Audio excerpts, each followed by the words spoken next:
نن خبره کوو د انډیا او د طالبانو ترمنځ چې کوم د یو بل سره نږدېکت دی په دې باندې، او دویمه خبره په دې کوو چې یاره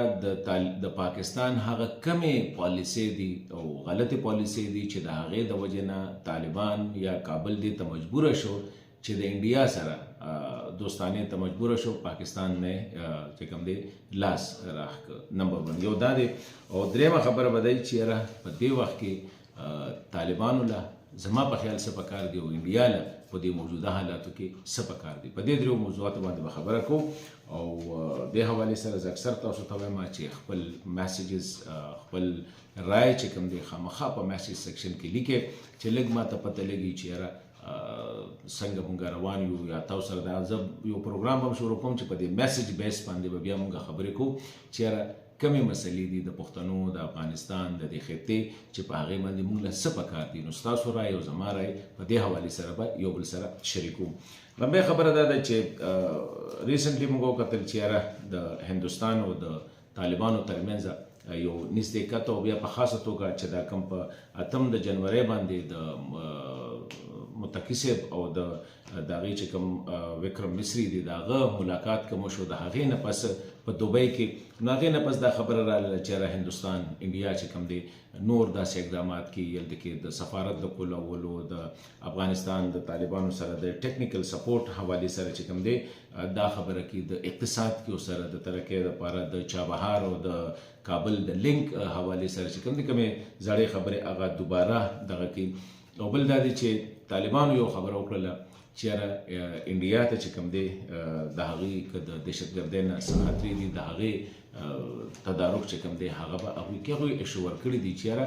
داسې هغه به نه کېږي چې د افغانستان خاورې نه هند ته څه نقصان ورسي. اوس که موږ وګورو نو هسټاریکلی انډیا چې کومه ده دا د طالبانو خلاف بلکې د مجاهدینو هم خلاف پاتې شو. کله چې سوویت یونین افغانستان ته راغی نو په هغه ټیم کې یو طرف ته مجاهدین بل طرف ته چې کوم دی سوویت یونین یا د هغوی چې کوم دغه ملګري وو هغه ټیم کې د خلک پرچم والا.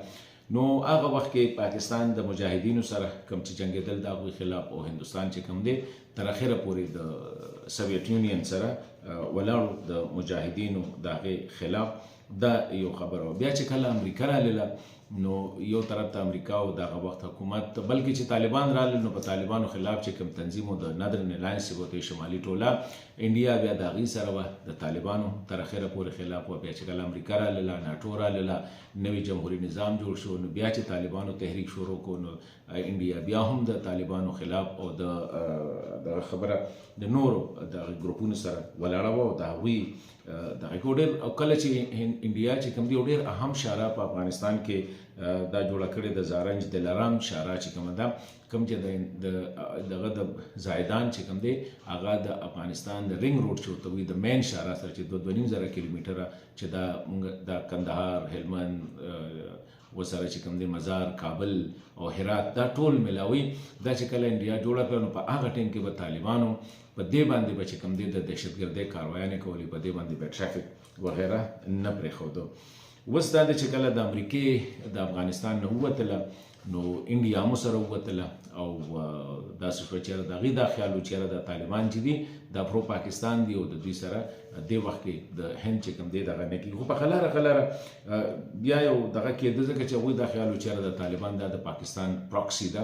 نو دې وخت کې انډیا ته سپیس نه میلاویږي. خو بیا خلاره مو کتل چې یاره لکه طالبانو ریجنل انګیجمنټ شروع کو د بهر ملکونو سره پاکې د هند سره هم نورو هیوادونو سره هم نو انډیا بیا وایي چې یاره اوس یو سپیس پکار ځکه د افغانستان کې د انډیا نشتون چې کوم دی دا د انډیا په مفاد کې هم نه دی. دې ځای نه خطه یو اهم ملک دی افغانستان او د دې ځای نه ته نظر ساتلی شي. بیا پاکستان سینډویچ کولو دپاره هسټاریکلي چې کوم دغه هغې دپاره هم ډېر زیات چې کوم دی د هند دلته کې دغه ضروري دا ګڼي. اوس دې کې دا دی خبره دلته کې کوم او کوم چې ما شروع کړي موضوع ویلې وه چې هغه څه پالیسۍ وي چې یاره طالبان یې دې ته مجبوره کړه چې یاره د هند سره خبرو کې د پاکستان سره وي بس وي آمنا وصدقنا خبره قالو سلاما والا خبره ده. بنیادي وجه دا وه چې پاکستان کله طالبان راغله په پاکستان کې د حملې شروع شوې ډېرې زیاتې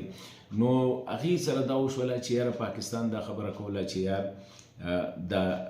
طالبان د ټي ټي پی خلاف کاروایی وکړي. طالبان د ټي ټي پی خلاف کاروایی کوي دا د سره دلته کې شته نه. د هغې د وجې نه پاکستان بیا تجارتي، اقتصادي، د ویزو مختلف مدونو کې دونه زیاتې پابندۍ ولګولې د ټرانزیټ ریټ چې افغانستان ډېره مسله جوړه شوله، خاص کر امارت اسلامي له. نو هغوی بیا هم هغه زوړ روټ کوم چې ډاکټر اشرف غني صاحب او حامد کرزي صاحب په وخت کې و چېرې لکه د چابهار د لارې انډیا ته اکسس ورکړي. نو خاص کر په دې حوالې سره چې دی بیا چابهار چې دی هغه امریکا د خپلو پابندونه بهر ساتلي و چېرې دې سره افغانستان ته انډیا ته یو اکسس میلاو شوي دي. اوس بیا هغه پابندۍ بیا لګولي دي. نو دا د پاکستان غلط اپروچ، غلطه پالیسي چېرې اقتصاد د سکیورټي سره لینک کول، پالیټکس یعنی سیاست د سکیورټي سره لینک کول، د دې د وجې نه طالبان مجبوره شو چې انډیا کیم ته لاړ. اوس انډیا دپاره دا یو ډېره غټ اپورچونټي د موقع ده، ځکه چې پاکستان وایي چې ما سره شواهد شته چېرې انډیا چې کومه ده د مجید بریګیډ، د ټي ټي پي یا نور چې کوم ملاحد پسند تنظیمونه دي چې په افغانستان کې میشته دي، پاکستان خلاف کاروایی کوي، هغې سره انډیا چې دی کومک کوي. او د انډیا دپاره هم دا یو آیډیل موقع ده او انډیا هم دغه دی چې پاکستان انسټیبل کی، پاکستان کې عدم استحکام راولي. نو د هغې دپاره هم دا ګروپونه، دا نظریاتي ګروپونه چې کوم دي، دا مذهبي ګروپونه چې کوم دي، د دې استعمالول هغوی ته لکه ډېر زیات اسان دي. پاکستان دا هم خبره کوي چې په کال 2023 کې د انډیا نه یو ټیکنیکل ټیم چې کله راغلو امارت اسلامي سپورټس لپاره مختلف دغه کنو دوی هم هغه وی چې موږ سره دا ریپورټس دي چې د جلال آباد او د کندهار چې کوم کانسولیټس دي یا د کابل چې کوم د هند سفارت دی، دا د پاکستان خلاف چې دی دا استعمالیږي. دا لکه د پاکستان یو دغه. اوس راځو په دې کې طالبانو له څه پکار دي. ټیک ته دا یو دغه د پاکستان سره نن تعلق خراب دی، خو د پاکستان او د افغانستان ترمنځ داسې رشته ده چې دا جدا کول ډېر زیات ګران دي. نن خراب دي، سبا به بیا ښه کېږي. نو زه دا وایم چې لکه پاکستان له خپلې پالیسۍ کې تبدیلي پکار ده او طالبان د انډیا سره دې هم کوي، خو د پاکستان په کاسټ باندې نه، ځکه په انډیا باندې به نظر ساتي چېرې د افغانستان خوره هغوی داسې دغه نه کړي چېرې لکه څنګه چې کلبوشن یادوف او دا کېدل چېرې دا د پاکستان خلاف استعمال شي، یا د پاکستان چې دا کوم دهشتګرد تنظیمونه دي د دوی سره د انډیا د ټریننګ یا د فاینانشل یا په دې کې دغه وکړي. بل انډیا له هم پکار دي چې یو نظر وساتي چې یاره دا دهشتګرد تنظیمونه چې دي دا د چا نه دي، دا نن تا سره دي، سبا به دا چې دی دا به د بل چا سره وي. نو په دې حواله انډیا له هم یو شی پکار دی، یو سوچ پکار دی چې یاره د دې حالاتو کې دوی دغه سپورټ کوي. نو سبا دا ځکه چې انډین مجاهدین هم ګروپ شته دی، آیس کې انډیا چپټر هم شته دی، نو هغې ته هم بیا سپیس میلاویږي او بیا ظاهره خبره ده پاکستان به هم، نو دا افغانستان به بیا یو پراکسي د سنټر جوړ شي. د انډیا به پکې خپل پراکسي، د پاکستان به پکې خپل پراکسي، د ایران به خپلې، د نورو ملکونو به خپلې. نو افغانستان د خدای نه کړي چې یو وارې بیا یو پراکسي سنټر جوړ شي. نو د دې د وجې نه پاکستان له خپل پالیسۍ کې بدلون راوستل پکار دی، امارت اسلامي له خپل پالیسۍ کې بدلون پکار دی او انډیا له هم پکار دی چې دا خطه چې کوم دی دا د امن مرکز جوړ شي.